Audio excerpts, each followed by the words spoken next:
Mindfully with Tumishe, the podcast, and today's conversation is with someone that I don't even know what to call him, a friend, a brother, almost filling the gap.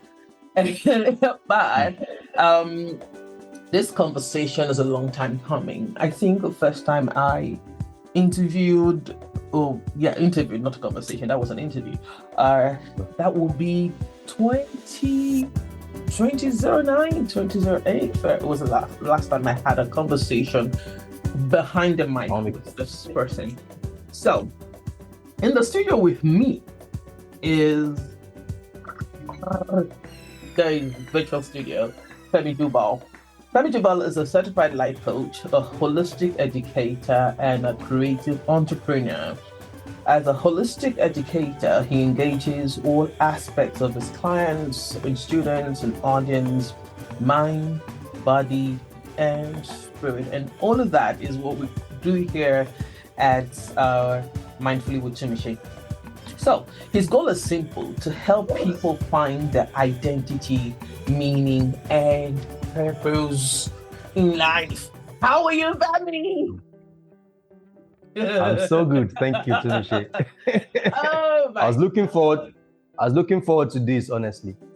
Tell me. So it's because good to be here.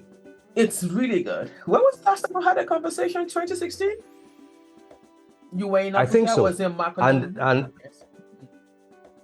yeah, exactly. Yeah. And I think we've had like not more than 2 conversations in the last 15 years or so, or 10 years. To start a conversation with honestly, you, I must confess, it's daunting because, of course, we go way back, and we know, and both of us, I know, you now have been through journeys of faith, of spirit, of body, of mind, and we are. Yeah. I know for a fact. Of course, we've not spoken, but I know for a fact that you've been on a journey, and you are on a journey, been on a journey, I am journey in the same here. But I was thinking of how best to start this conversation. If I would not feel okay if I don't start this conversation with Akonserawa. Do you know why? Oh. But do you know why? And trust me, it's not because it's political. It was a political song and all that. But I think the energy of that song is probably pivotal to your journey. Yeah. It is actually. Yeah. It is, honestly. Akonserawa. Yeah, because and I've done several remixes of the music. The most recent one, I think I sent it to you. Yes, it did. That I did with. So it's almost like as I evolve, the song evolves with me. So I've done several remixes of the song.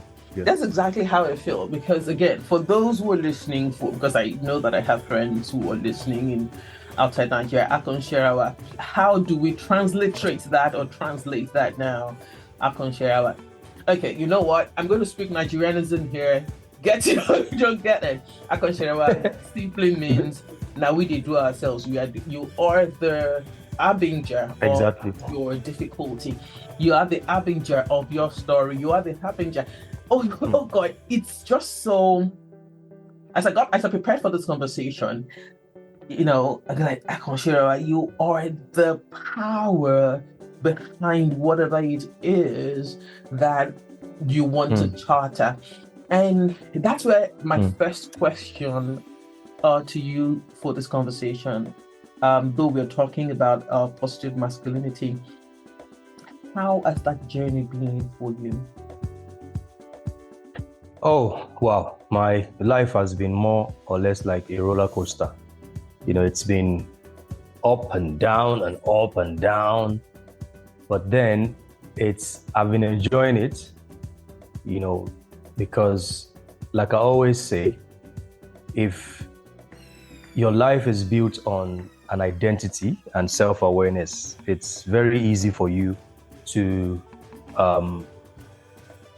adapt and improvise, because there are definitely inevitables that we're going to face in life. Sometimes you think everything is rosy, cozy, and everything is all good, and then something happens. And life is in stages, and every stage of life would reveal the different dimensions of who you are to you. So it is not what happened to us, it is how we respond to it. So I think what has helped me is my response to everything that has happened to me has always been, I'm willing to learn. What part of me do I need to, open to some form of scrutiny, self-scrutiny, to learn and then be a better person? Because at the end of the day, if you either evolve or you die, so, and I live by that code, you either evolve or you die. So it's been, especially for someone who is, people always tell me I'm multi-talented, like, when you know how to do a lot of things.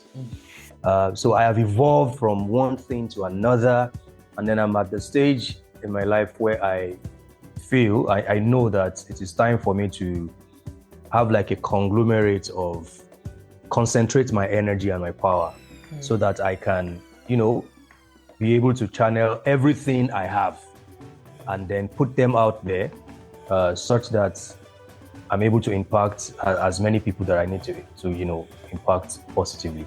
So the journey has been, I'm gonna, you are part of my journey actually, so, because Akonserawa especially, I just recorded the song and we just put it out there. I didn't even know how powerful the song was until you called, and then we had that interview, remember, at Echo FM the other time. And then it was after that interview, I was like, this song is really, and you told me about someone who said they listened to the song and they were actually really moved. And that opened my eyes to the fact that this is actually a thing. This song is not just a song. And like I said, it has evolved with me. Every stage of my life, I've had to do a remix of the song based on, the current situation of my life, reflecting the situation of the society. And one of my favorites, for all the people who follow me, our personal saying is, life is lived in the transitions. If we are mindful enough to ask the question of, what is this transition asking me to do? What is this transition asking of me? So because you're multi-talented, because you're multifaceted, not just talented, you're multifaceted, okay? Has there been times where it brought anxiety spirals in the brain? Not necessarily that you were having anxiety panic attacks, but the brain just feels like it's gonna, okay, Femi, where are you in the middle of all of this? Has there been times like that? Oh, my life, my teenage years, my early 20s, even my early 30s, they were all filled with confusion. I was really confused. And when you talk about confusion, there was a time that I thought I knew myself.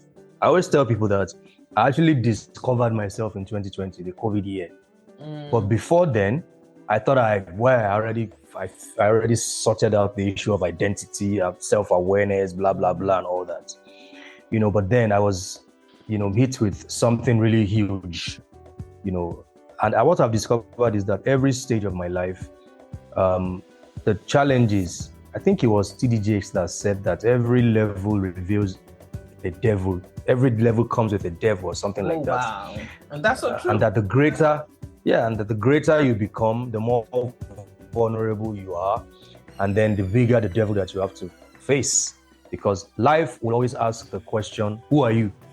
And then when you answer life that I am so, and life says, prove it. So it's not just, so life is not asking you so you can just make confessions about who you are. It's also asking you so you can prove it. So I've discovered that those different stages, they were, the last was tougher than the one before the last one.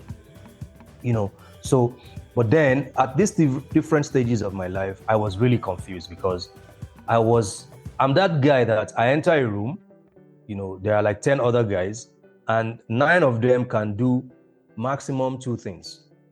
most of them can do just one thing.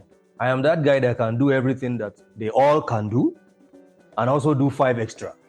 And I can do everything well. So that for me at some point became more like a burden. It became, I started seeing it as a curse. Like, am I cursed? Why do I have to enter a place and then, they are doing music, I can do it. Everybody wants to talk about something, I can talk. They are, doing every other thing, I can do it. Administration, I can do it. And then, working with different organizations and people, this really puts me in a situation where I got a lot of backlash from people. There's a lot of, in Nigeria, we call it beef, unnecessary beef. So I became very edgy, very defensive, because, it was more or less like everywhere I went to, there were people waiting for me to just hate on me for not doing anything. I didn't do anything to them, So I felt like I needed to. So at some point, I thought I had sorted out the issue of validation. Like, I know myself, I have confidence. But I had not. Until 2020, I had that issue. Because I noticed that I go to a place and then people they just become my enemies for no reason whatsoever. And I started asking myself, am I a bad person? Did I do something bad to them? Okay, what do I need to do? Is there something am I too much? I had all these questions, and then what happened was I was now seeking their validation. So every of those, seasons of my life, I spent the most of them trying to prove to people that I am not a bad person. No, I am a good person if you can see it. So unknown to me, subconsciously, I was trying to, negotiate my identity with them. Like, why can't you just see the good side of me? Why are you focused on, this side of me that it's just an idea you made up in your head just because you feel that how can someone be many things? How can someone be so much? So I used to do a lot of that, seeking people's validation, and I did not know because ego ego was in place. So my ego told me that no, I was not seeking validation. So I did not even know that I was seeking people's validation. Until 2020, when I went through, it was quite a long and tough process of self-re-examination, and I figured that this is a part of me that I need to. So, this aspect of my life was what really brought a lot of confusion, trying to seek validation from people. But I think I'm way better than I was now. Oh, I like the fact that you didn't say like, okay, I'm there now, because the next phase is going to ask you a question. But there's Exactly. there's something you said now that just me and that's on negotiating identity. Yeah, as you said it, Femi, it so connected with me, and I'll tell you how. Of course, you remember how I was on radio, because I knew, just like you, I knew if Mike, once I set up Mike, I'm fine. I set the person I'm going to interview, I'm fine. Just give me the topic, give me something I'm writing. And I was in an organization where it felt like I was doing too much. And I started to negotiate myself, not just my personality. I was negotiating my skill set. I was negotiating everything. And then I began to question myself, and I did not find peace. Let's not forget that I did not even know at the time I was living with bipolar affective disorder. So I'm at work and I'm doing, and Tumishe is sounding like the best. And then when it's time for them to give some accolades of work or to give some work, Tumishe is never called, or if Tumishe is even called, she's giving. And I was negotiating. So now let's go to I was negotiating. Like you just relieved me there, because when you have questions and you don't have answers to, and then you just answered one of them. So thank you. So now let's talk about that. Let's talk about that negotiation and the source. And because of what we said we're going to talk about today, which is the power of positive masculinity. I don't do gender based. I think I've told you that I don't do gender based. It runs me ragged. I don't like it. But when we're talking negotiation of identity, especially for the male gender, what would be your submission? Can you hear me now? I can hear you. Yeah. Okay. Can you repeat the last thing you said? So I was saying that on negotiation of identity, based on what we're going to talk about, and part of positive masculinity and how we can build it in the life of, in our life, when we see a boy child, or we see the things that are going on in this world of everybody empowering and all of that. I don't want girls or ladies to come for me when I go, because I think, yes, we've empowered children, the girl child enough, who is empowering the boy child. Anyways, on negotiation of identity, where do you think that what will be your submission on negotiation of identity when it comes to a boy child? This is a topic that is very, very dear to me, because I also grew up in a very dysfunctional environment, and actually with a father who also, can I say, a victim of a cycle of dysfunction. So for the first thing, let's start by laying the foundation for the boy child. Every boy needs a real man to become a man, because manhood is initiation. You have to be initiated into manhood. And except in some cases, the best person to initiate a boy into a man is another man, because femininity does not bestow masculinity. The initial order is that a man would raise his boy. The role of a father is to initiate his son into manhood, and the role of the mother is to initiate her daughter into womanhood. And when we have this equilibrium and balance, what happens is that it causes a positive ripple effect in society. I've always said that one of the reasons why we have the issues we have in society right now is because ignorant and dysfunctional people are getting married to ignorant and dysfunctional people. And then, because family is the cornerstone of every thriving society.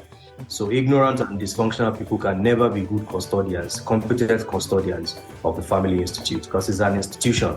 And the only way to sustain a positive legacy for that institution is for everyone to deal with their trauma, their dysfunction. But it is easier when people are raised in an environment that is healthy, that is conducive for positive masculinity and femininity.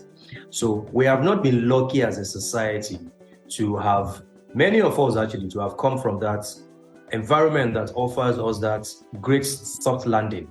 A parent is a tour guide, actually. Well, the majority of our parents, what they did was they didn't even send us an invite. We're like a visitor or a guest that did not call, uninvited guests. So wow. They didn't plan for it. We just happened.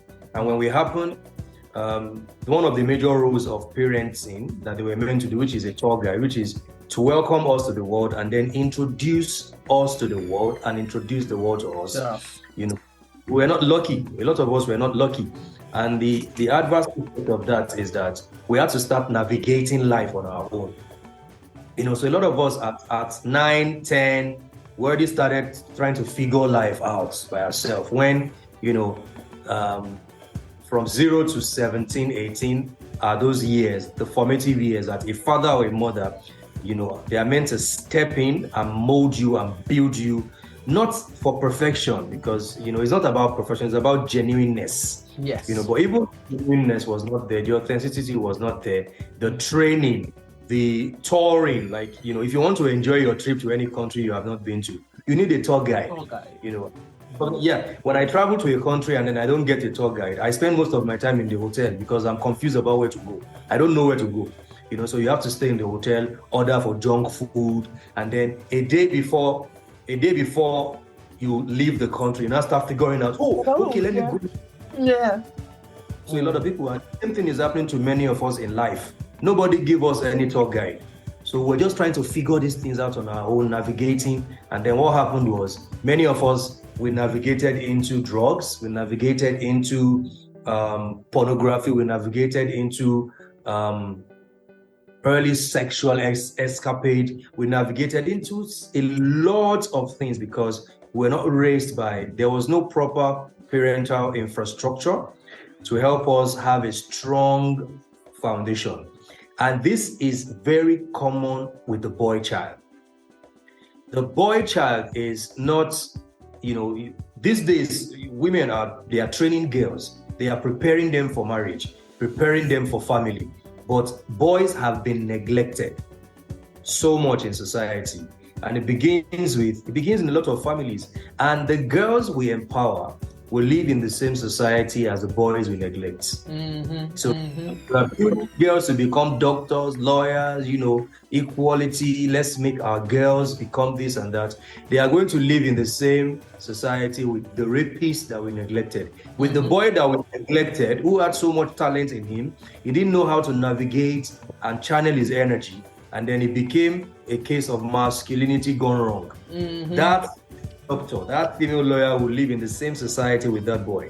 A lot of my brothers talk about how a man is meant to protect. So I ask them, protect women from who? A man protects women from other men. That's what we're doing. We're majorly protecting women from other men. So our focus must now shift to the boy child, because it is easier to train a child than to fix a broken man. Oh yeah, that much I know.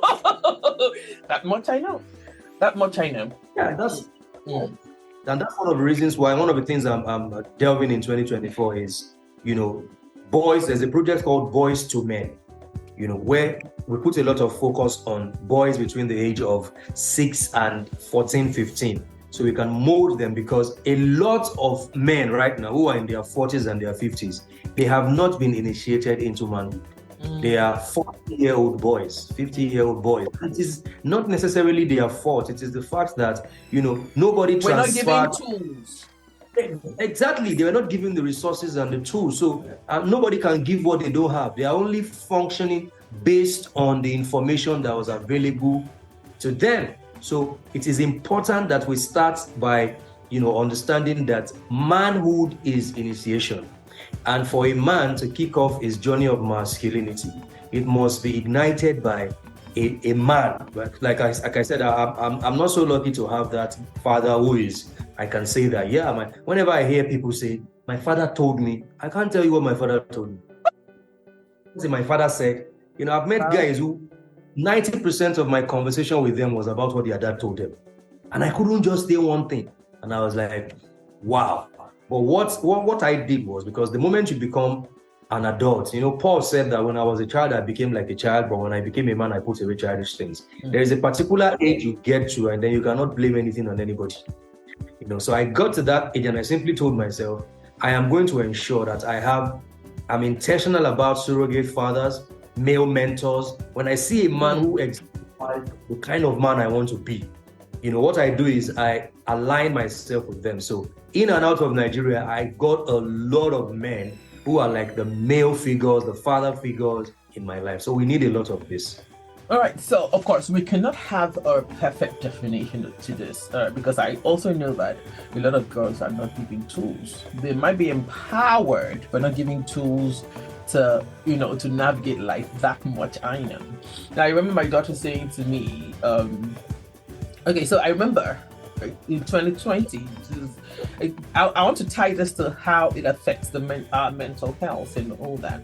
In 2020, the year of awakening to almost everyone in the world. In 2020, I said the last episode was when my final attempt. Amen is the final in Jesus' name. Attempt at suicide, and my children were at home, of course, and the doctors came. I had friends come over, but then I The next day, of course, my children were confused. Why is everybody coming in and out? Mom is not coming out and all that. And I didn't want to leave them in that confusion. I didn't think it was fair. That okay, so if you have a parent who swings mood, I needed to help them understand that if I swung mood, it was not because of you. It had absolutely nothing to do with you. And though I remember my husband saying, "No, don't tell them," I said, "No, I'm gonna." So I call both of them in and I tell them, what happened and how. And they're like, "Okay, can you explain to us?" I can't. I can't give you the details, but I can just tell you that this, and this. And my daughter was quiet for a bit. My son is extremely sensitive. God help keep that sensitive, logical, and she just honked and said sweet words to me and then left. The next day, my daughter, who is the logical one, her masculine energy is scary. Well, she's my daughter, but exactly. And then she came the next day and then she wrote this. I was still reading yesterday. She wrote this, "Mommy, I know that it's difficult, but it's okay to be sad sometimes. But do not forget, even if you cannot talk to your friends, you have me, you have Bujola." And then she wrote 14 cards. It's by my bedside, 14. Be happy, praise God, give gratitude. At the time, she's going to be 16 in 2 weeks. At the time, she was, 13? Going on 13. And that day, I said to myself, even if this day wants to envelope you, you have this person that you're giving tools to. I was not giving those tools. And this is where I'm going. In parenting, I think most of our parents saw themselves as some form of messiahs, some form of saviors, some form of superheroes. So being vulnerable with us was not even in the picture.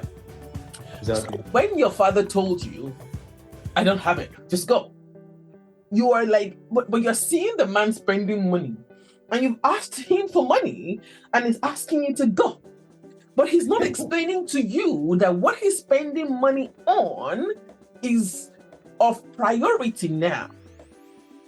You make the child feel, and that's how most of us grew up. "Oh, my father did not do this. My father was rich. He didn't do this for me. My father." It is hindsight now, just like you said. You look back and you're like, "Oh, this person was also suffering from some form of dysfunction that he could not pass over." So, this self-awareness, Femi, with this project, Boys to Men, and of course, Brothers Lifting Brothers, that I know that we're going to talk about Brothers Lifting Brothers. How then do we engender, the right tools for children, both male and female, really? Because like you said, they're going to grow up together. They're going to grow up together. I was saying to someone jokingly the other day that as I'm raising my child, like they're going to marry, it is me that will sign the prenup, not the two of them, because I don't want it. And we laughed very much. So how do it's true. Like you said, I'm the tour guide, I'm the steward. It is a huge responsibility. Because it is judged that these children were living in wherever in heavens, and we asked for children. So it's a huge responsibility. So how do we engender that we give the right tools? What would you say to parents, to single fathers, single mothers, and baby daddies, and baby mamas, and whatever? How do you think that we can engender the tools? Now, first thing is for single people who don't have any child yet, it begins with you. You prepare for parenting. You don't prepare in it. So you are meant to build capacity for something so that when you begin that thing, the different facets of that particular thing does not become an overweight. You are prepared, you have capacity for it.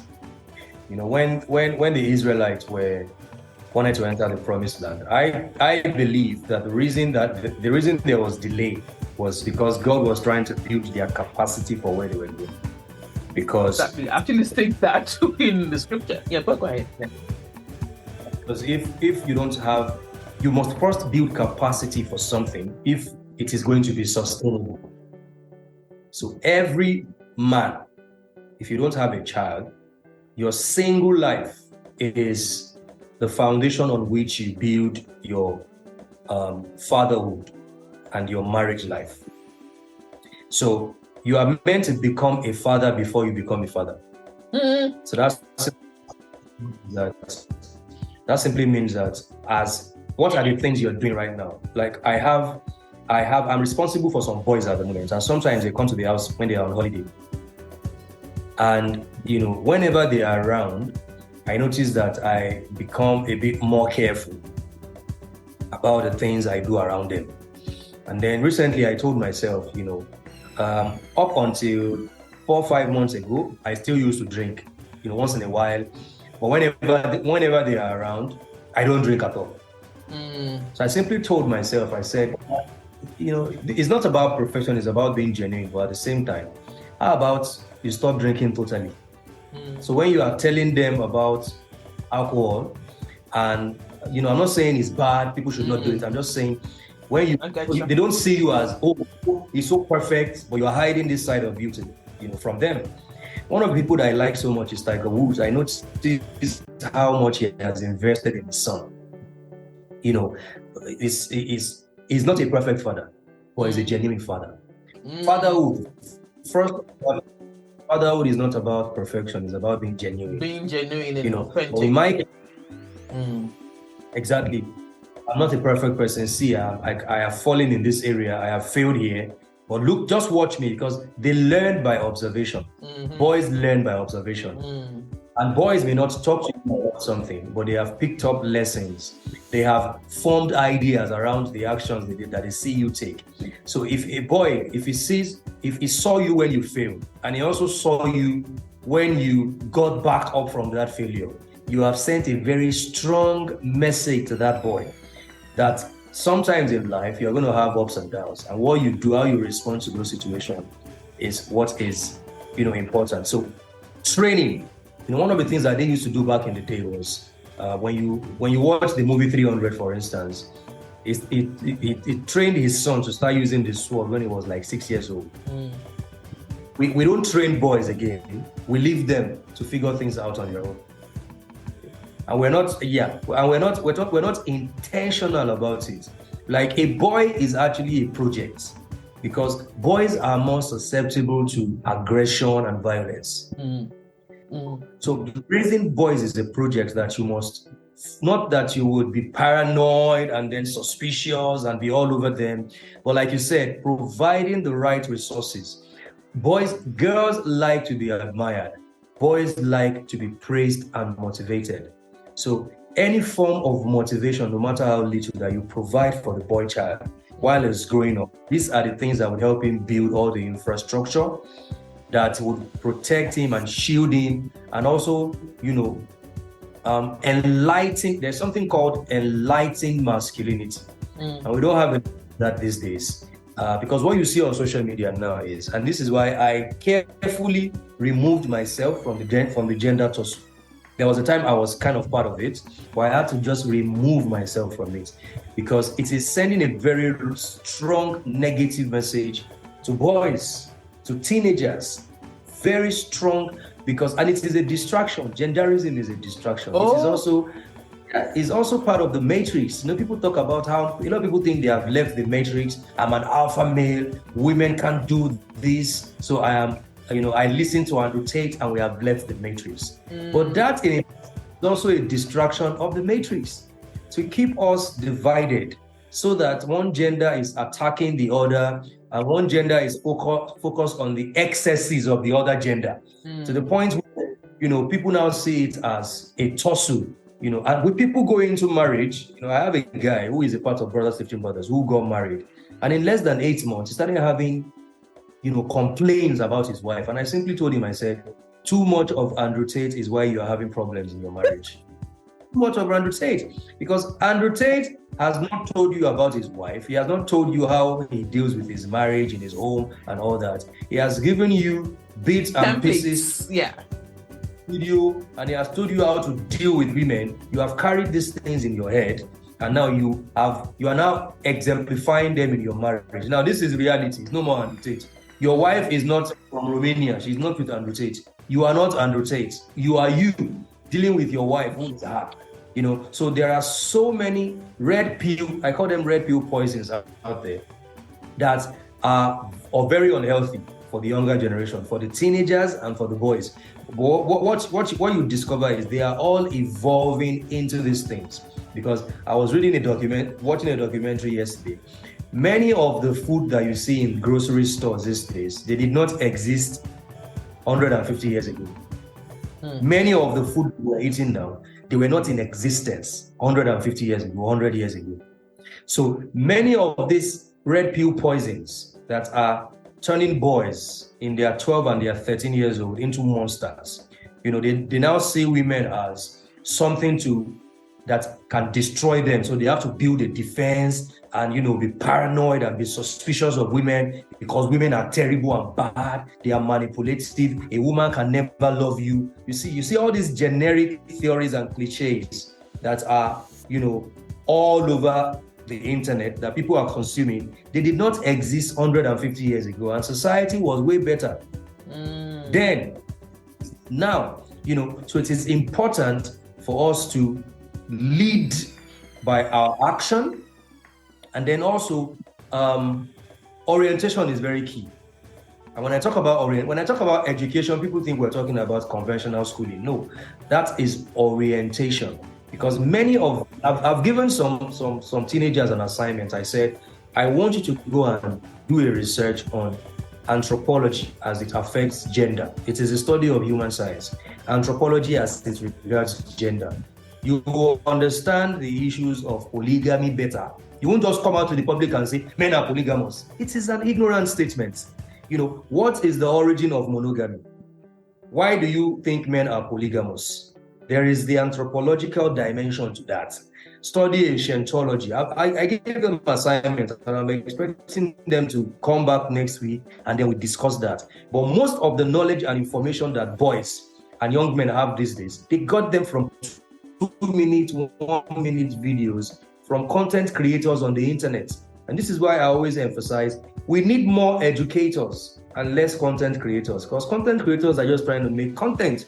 They just want to grow their audience and probably make some money from it. No research.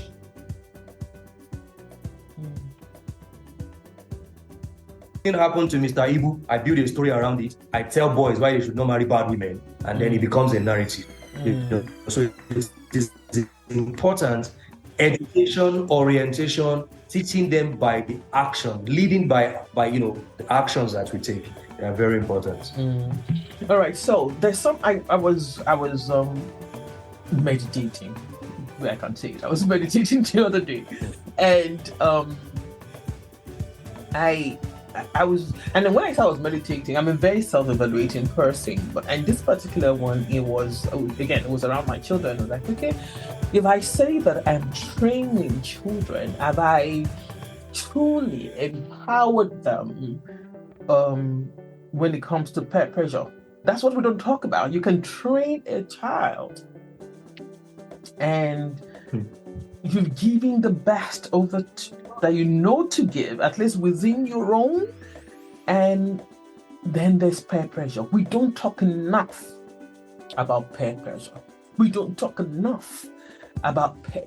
We don't. I can't say it. I can say it over and over again.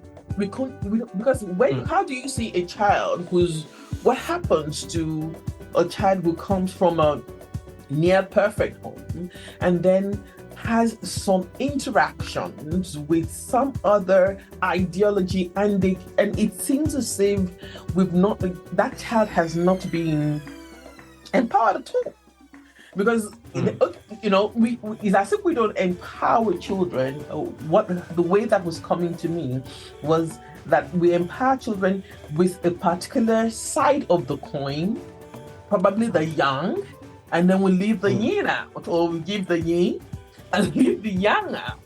Exactly. You know, and because if we balance the, I think if we balance the yin and the yang, anyone who knows, like, have yin and yangs all over my body. I have half yang here, I have a full yin here, yin yang here. But if we balance and help people and help our children understand to be tireladaye, and sorry for those who don't understand that, the good and the bad, the power, the energy of complement. Yes, that's it. Polarity. The whole world is polarized. Everything is. I was talking to someone the other day. They said we're praying for world peace, and I said, world peace is gonna be. I'm going to get a backlash for this, but I can take it. World peace is gonna be a constant illusion until humans, except humans, stop being humans. If we don't evil, so world peace is going to be an illusion. Absolutely. Yeah. What do you think? Yeah. So let's have peer pressure. I didn't get that. I share the sentiment. World peace is an illusion. It is not achievable. The only way to have world peace is to extinct every human from the surface of this earth. That's the only way you can have world peace. That's the only way. So it's an illusion. It's an absolute illusion. It's an enterprise. It's an enterprise. The United Nations is making money off world peace. What is world peace? You are making weapons and all that, and you're talking about world peace. Let's not digress.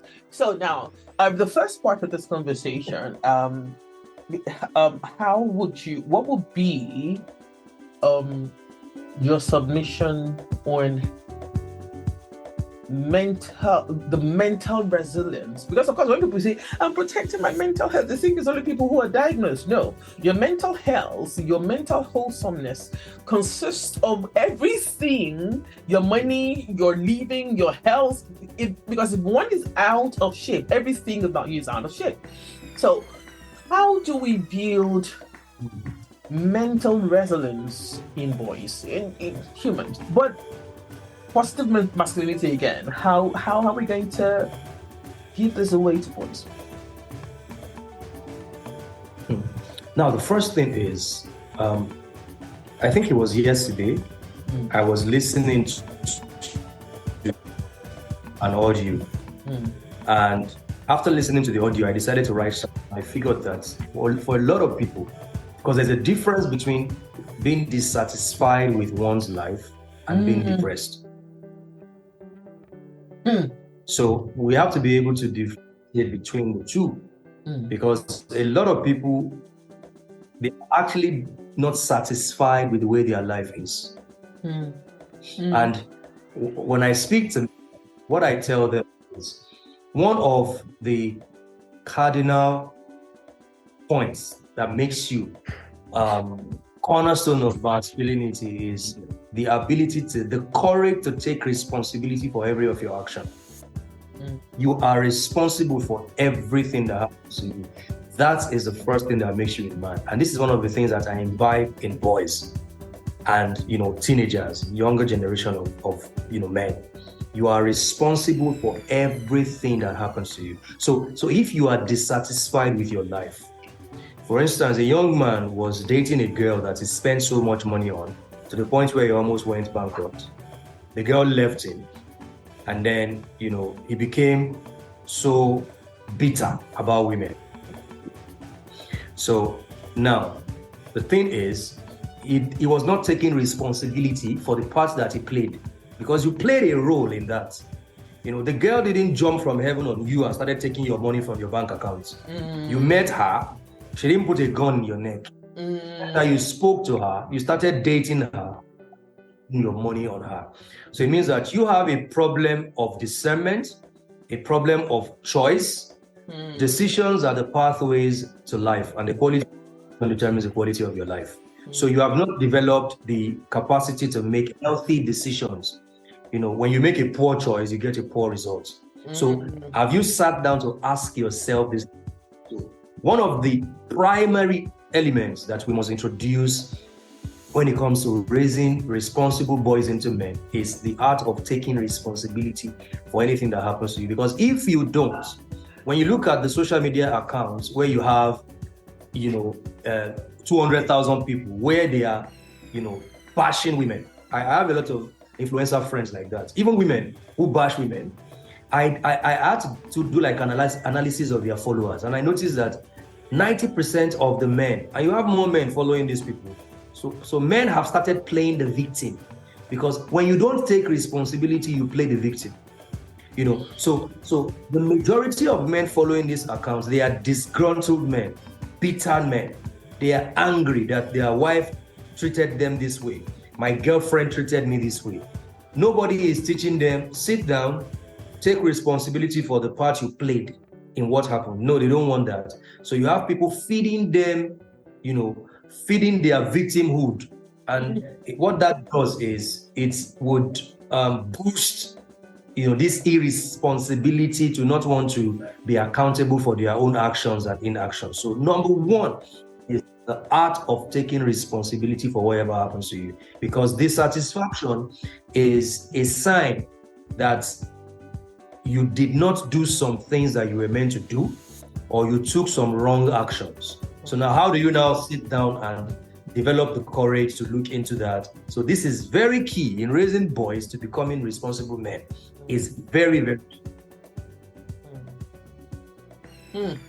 Okay, so you don't mind me. I'm like, yeah, because I'm going to be just vulnerable before we go to the second part of this conversation. I remember that during one of my sessions with my therapist, and she was asking me to go through, psychotherapy is crazy, by the way. So she was asking me to go through my first experience and exposure to sexuality. And I remember, and I know a lot of people are going to come at this, but it's fine. I'm in a good place. But I remember that this first invader was almost pleading. I was 6, but I could look into his eyes, and it was like, it was almost pleading, like, to do this. It was as if it was a validation thing. He was 18. And I still remember the look. I still remember how they looked, how this person looked, and how. So, in hindsight now, and that's why I have this huge passion for the masculine gender, because I believe that if boys are raised well and they are made to take responsibility and not rely on the society's get out of jail free card that they have, would have better men. Yeah, and my parents was like, what? No, I'm not excusing what he did, but I'm saying what is the why behind what he did. He was trying to validate himself, prove himself to his friends, proving himself. He probably was a virgin, and they teased him that you're 18, you're a virgin, and unfortunately I was the one that was available. Is it right? No, but we can stop it if we begin to empower, and like you said, make human beings, men, women, especially men in this case, since we're talking about positive masculinity, to take responsibility for when you fail. That if you have failed does not mean that you are a failure. No. Exactly. So that's all that was running through my head as you were talking. That was hence my silence. Sorry to interrupt. The other thing is, society these days, we have to. Someone told me that I needed to, speak with somebody, bring them into Brothers Lifting Brothers, because this guy is more or less like a cash cow, very popular name, always with celebrities and with the likes of the video and all that. And this is not me being cynical or being censorious or anything. But, I was very skeptical about that, because I simply told the person, and they were willing that I'm going to introduce him. We need someone like that, this kind of people. I said, I don't know their story. I don't.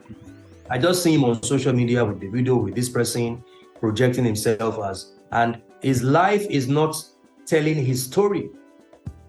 His life, you look at him, I don't know his story, but somehow he has become an example to a lot of boys.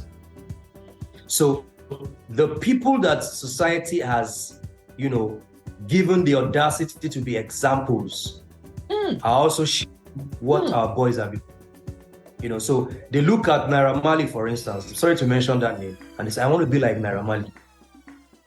The majority of the Nigerian artists are either doing excessive, illicit drugs, or they are doing this, and those are the people boys see as role model. In most of the homes right now, 9 out of 10 boys, they don't see their father as their role model. No, their father is not their go-to when they want to discuss anything masculine. Their go-to movie actors, musicians and all that. So it's simply, so you have opened up the portals and the gates to excesses, to masculinity gone wrong, to tendencies that will make a boy, a victim of masculinity gone wrong. So the people that we put as examples of men in society, it's very important. It's not about fame, it's not about power, it's not about money. It's about knowingness and the ability for people to just see you and be able to know you via the story you are telling with your life. That's very important. I just want to keep that in. Yeah. I think one of the things that helped me as we round up again, I'm sounding like a pastor now. We've rounded up this part of the conversation. One of the things that helped me, I think, was listening to Sam Adeyemi early in my life and being on my favorite Nigerian pastor. And I remember him saying, I think this was, no, not I think, it was 2002, 2003. And that message, he said that if you want to be a president, start living as a president. If you want to live scandal-free, start living scandal-free. In fact, his best specific example at the time was, if you want to be a president, start living like a president now. Even if you don't eventually become the president, you have invested in your personhood. That did not leave me. Aim for the sun or the moon or something, and then before you fall among the stars. Yeah. Okay, so for the end of this first, because I have you now, so I have to get 2 episodes out of you. So, for the end of this, what would be your final words on positive masculinity? My final word is, there are 3 things: foundation, communication, and collaboration. We must build the proper foundation for boys. That's number 1.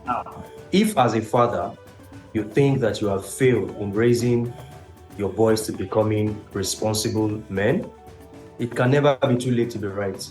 We've seen fathers who got it right at 67, at 70. So foundation, but if you are lucky that you don't have a son yet, this is the best time to start laying the proper foundation. And then number 2, communication line must be open. Your boy, because you are the first man in the life of your boy, you are the perfect example of who a man is. Because when your boy started growing up and started becoming aware of the environment, the human ecosystem, the first man he saw was you. Oh, this is who a man is. So we must keep the communication line open such that you become the first role model and mentor to your son.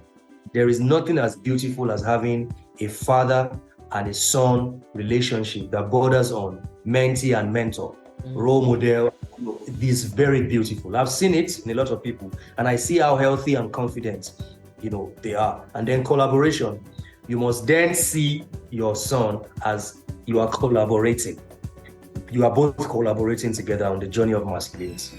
Thank you very much. Thank you very much. So, let's end this part of the conversation. And for those who are wondering, I'm not letting Femi go. We're going to have a second part of the conversation. What we're going to say on the second part of the conversation, I do not know, but you'll catch that next week. I'm Olu Atunche Oladapo. You can find Femi Jubal online, of course, and in the show notes. Thank you. Oh, Thank I you forgot. so much. I say this is how I end my conversations. Love yourself, love your neighbor, love your country. Above all of this, love God. He is the essence of your being. Thank you so much. Yeah. Thank you.